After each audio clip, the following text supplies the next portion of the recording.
Телеканал Якутия-24. Это программа «Итоги дня». С вами Влад Давыдов. Здравствуйте. Смотрите сегодня.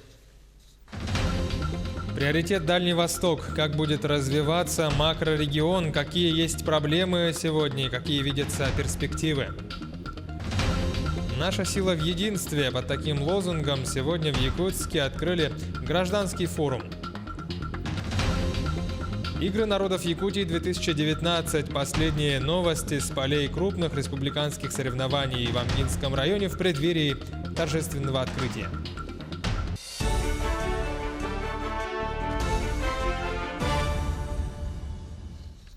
Сибирская семья осталась ни с чем после минувшего наводнения. Жители Тулуна, это город в Иркутской области, лишившиеся своего имущества при наводнении, устраиваются волонтерами и помогают тем, кому не повезло еще больше. Подробности в репортаже «Рейтер». Жители города Тулун в Иркутской области Светлана и Аркадий Семеновы впервые возвращаются в свой дом после разрушительного наводнения. Сделать это непросто. Вода ушла еще не до конца, да и повсюду обломки. Вода полностью затопила их жилище, а когда начала отступать, вскрыла полы. Перемещаться по комнатам почти невозможно. Вся мебель либо уплыла, либо разбухла от влаги. И это не говоря уже о кухонной технике. Хозяева пытались перестраховаться, когда строили дом, но не помогло. Фундамент высокий, специально поднимал, думал, что в 84 году был потоп, говорили, что соседи, что вода доходит, до дороги. Поднимали специально грунт, когда участок упали. Тут у нас только 1,5 метра грунта на лежит в гаре. И все равно достало. Особенно обидно Семеновым заходить в детскую. В ней совсем недавно сделали ремонт. Положили новые полы, полностью заменили всю мебель. Продумали интерьер до каждой детали, потратили на это значительную сумму денег. Но теперь практически все, что не удалось вынести из дома до наводнения, придется выбрасывать. Все у нас теперь уничтожено, это все просто разбухнет, вот оно, уже пошло. Это все разбухнет, сейчас еще постоит. Все выкидывать просто. Для детей старались, сделали. И хотя бы одну комнату, вот мы ее конкретно сделали, а теперь он ее все у нас.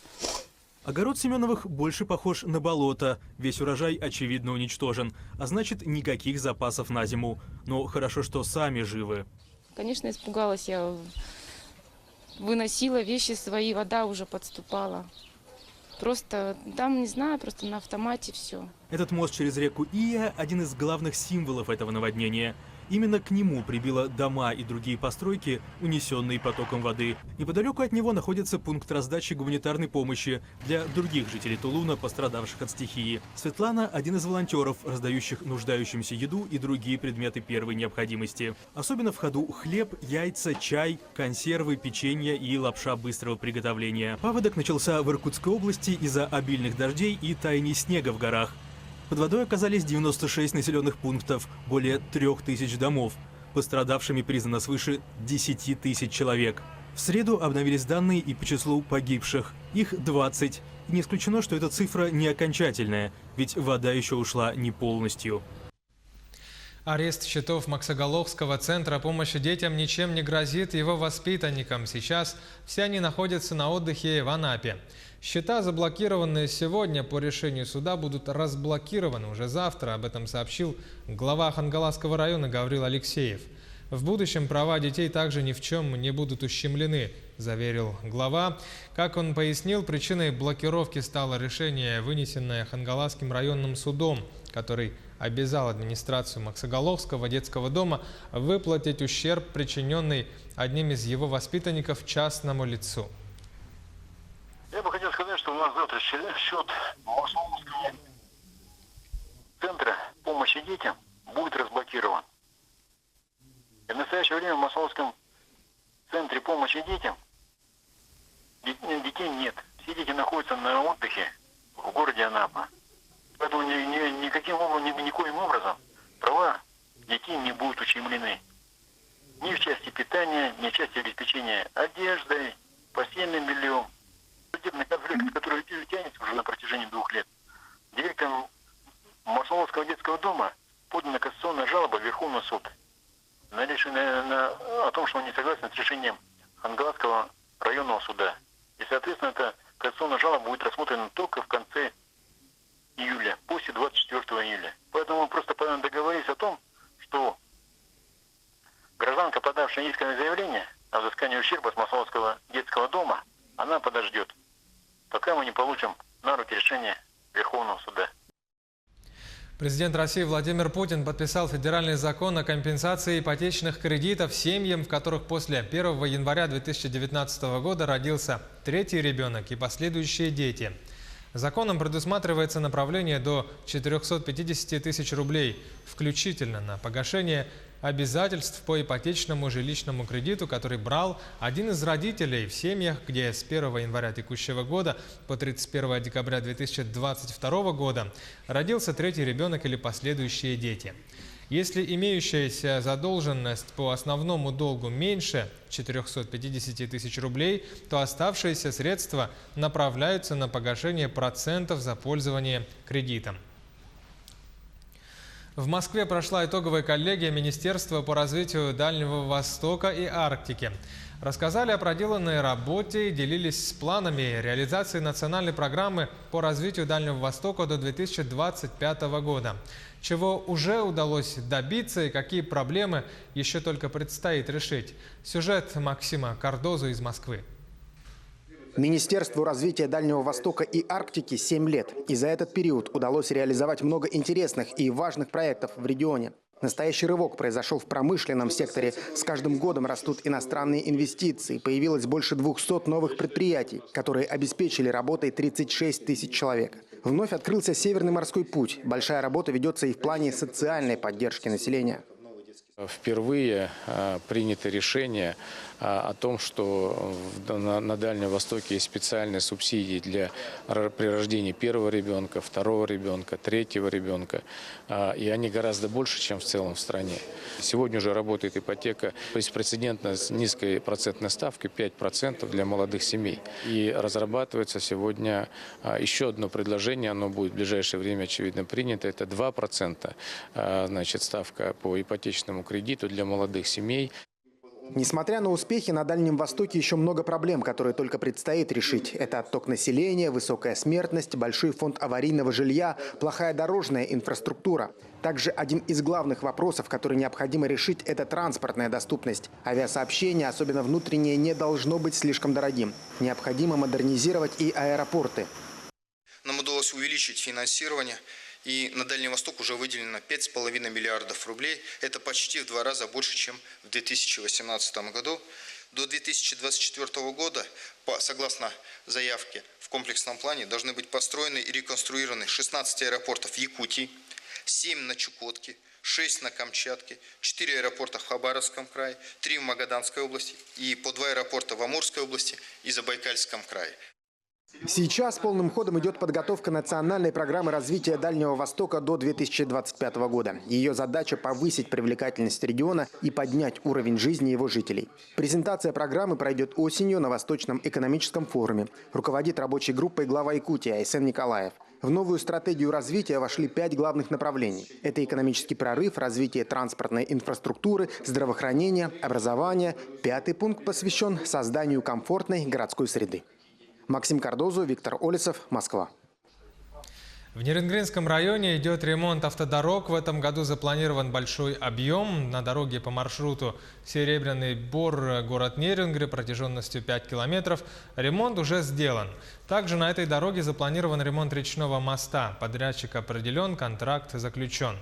Идут работы и на автомобильной дороге Нерюнгри-Беркакит протяженностью 3 километра. Будет также отремонтирован 3-километровый участок объездной дороги от поворота на Комарова до АЗС, известной нерюнгринцам как «Тысячка».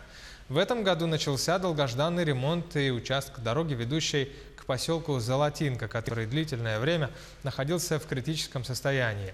В соответствии с контрактами ремонтные работы должны завершиться к 30 сентября. В этом году у нас запланировано потратить на межселенные дороги 148 миллионов рублей.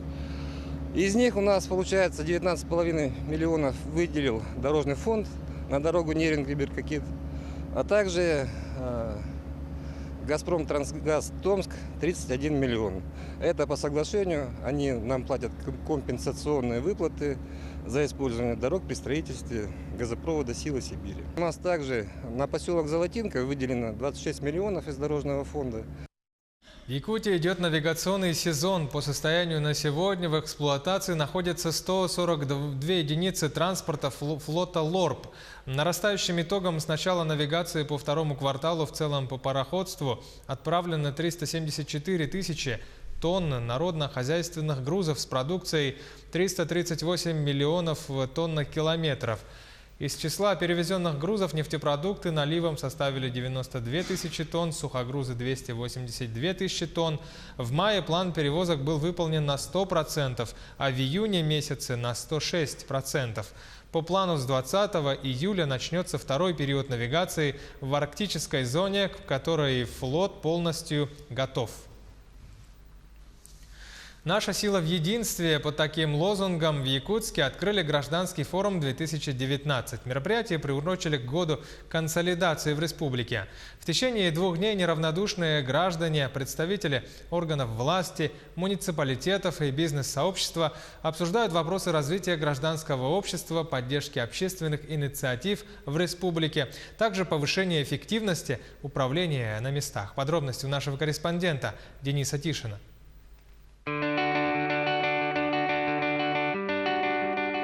5 дискуссионных площадок, сотни участников со всей республики и самые актуальные темы – от охраны окружающей среды до взаимодействия граждан с органами власти. Организаторы гражданского форума уверяют, здесь не просто обсуждают или критикуют, но, что важнее, вырабатывают конкретные решения местных проблем. Так, благодаря региональному проекту «Социальная активность» будут созданы 2 ресурсных центра по поддержке добровольчества. Площадки, организованные общественной палатой, они очень важны для того, чтобы каждый из них, приехавших сюда, смог высказать ту проблему, которая его волнует. И, естественно, мы предлагаем какие-то варианты решения этой проблемы, выхода из сложной ситуации, которая возникла в той или иной территории. Каждая дискуссионная площадка соответствует направлениям года консолидации. К примеру, Якутия, наш общий дом, посвящена различным социальным проектам. Родные города и села, развитию населенных пунктов республики. А площадка «Открытая власть» – устранению барьеров и эффективному взаимодействию граждан и представителей органов государственной и муниципальной власти. Мы съездили по 10 улусам нашей республики с большой программой и встречаемся с муниципальными образованиями, со школами, с детскими садами. В основном работаем по национальной политике. Сколько народов у нас проживает, как они живут, какие у них обряды, какие традиции и как мы должны объединить все народы, которые проживают у нас в республике. Также на форуме представлены лучшие муниципальные практики по работе с некоммерческими организациями. Государство выделяет очень большие средства на поддержку некоммерческого сектора. А мы со своей стороны, общество, представители общественности, некоммерческие организации, мы должны, мне кажется, меняться в лучшую сторону, более эффективно реализовывать наши проекты, участвовать в социально-экономическом развитии Республики Саха-Якутия. Государство готово поддерживать общественные инициативы. Власть это четко слышит и идет навстречу. Это на деле уже они много раз показывали.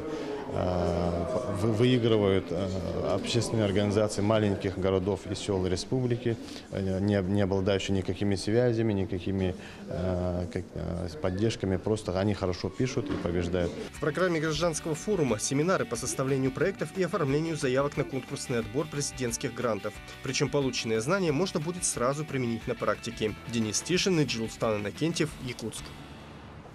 Открытие 7-х спортивных игр народов Якутии состоится сегодня в Амге на стадионе Амга-Олимп в 9 часов вечера. Зрителей ждет уникальное театрализованное представление. Отметим, что в постановке будут использовать символы амгинской земли – это прозрачные воды реки Амги, земляничные поляны, цветы сардана и пшеничные поля. И на таком фоне природа будет разворачиваться история о судьбе простого парня, добивающегося высоких побед в спорте. Прямую трансляцию торжественного открытия 7-х спортивных игр народов Якутии покажет наш канал сразу после нашего выпуска новостей. Добавлю, что игры народов Якутии подробно освещают наши корреспонденты. Покажем все спортивные и околоспортивные события. Сейчас о талисманах игр расскажет Нургуяна Егорова. Талисман на Олимпийских играх появился в виде лыжника «Шуз» во Франции в 1968 году. Далее пошли «Красный ягуар», «Такса», «Вальди», «Бобр», «Амик», «Медвежонок», «Миша» и другие персонажи. Ну а впервые триада появилась в Сиднее в 2000 году. Как мы знаем, в Якутии крупные спортивные соревнования не проходят без талисманов. Итак, давайте знакомиться. Здравствуйте, мне хлеб. Хлебопашество началось с Амгинской слободы 347 лет тому назад. Поэтому вполне закономерно, что пшеница является основным персонажем и представляет спорт номер один в Якутии – вольную борьбу. А хлеб-то вкусный. Мы отправили объявления, и они внутри группы тоже разбирались эти предложения и номинования на стадион Олимп. Ну, там два было про талисманы и как именно назовем этот стадион. Нынче полевых цветов, а в том числе лилий, много, значит, ожидаем урожайный год на ягоды. Два бренда Амгинского улуса, земляника и сардана, получили роль боксера и волейболиста. Основные наши объемные конструкции фигуры талисманов буквально сегодня будут установлены на главной арене наших мероприятий. Это на стадионе Амма Олимп. А так, по основным объектам размещения и по проведению мероприятий у нас полностью установлены флаговые конструкции, баннерные украшения. Ну а королеву спорта, легкую атлетику, представляет капелька, символизирующая красавицу Амгу, одну из жемчужин Якутии. Заказали 250 штук сама, житницу тоже 250, а также заказали вот такой сувенирчик, а также набор есть, куда входит веер, бейджик есть, там программа, путеводитель внутри, значок есть и бутылка для воды. Дополнительно заказали памятный настольный жетон с эмблемой игр и фигурки всех символов. Все чемпионы и призеры по доброй традиции получат игрушки-талисманы. К слову, в этом году их целых 4 персонажа. Миссия талисмана – отразить дух игр, принести удачу спортсменам и накалить праздничную атмосферу. До главного старта остается один день. Амга, спорт, дружба. Юргуяна Егорова, Семен Афанасьев, Амга. Глава Якутии Айсен Николаев встретился с представителями команды республики, проходившими обучение в Массачусетском технологическом институте MIT RIP в США по акселерационной программе ускоренного регионального предпринимательства. Айсен Николаев поздравил выпускников с успешным завершением обучения и отметил, что ребята являются одним из первых не только в нашей республике, но и в стране, кто прошел обучение по такой программе. Цитата.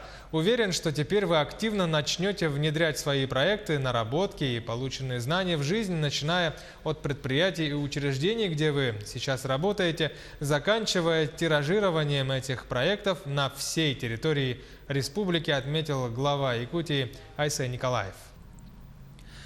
Я напомню, что сразу после нашего выпуска смотрите трансляцию открытия Игр народов Якутии 2019 Самгинского района. Всего доброго, до новых встреч!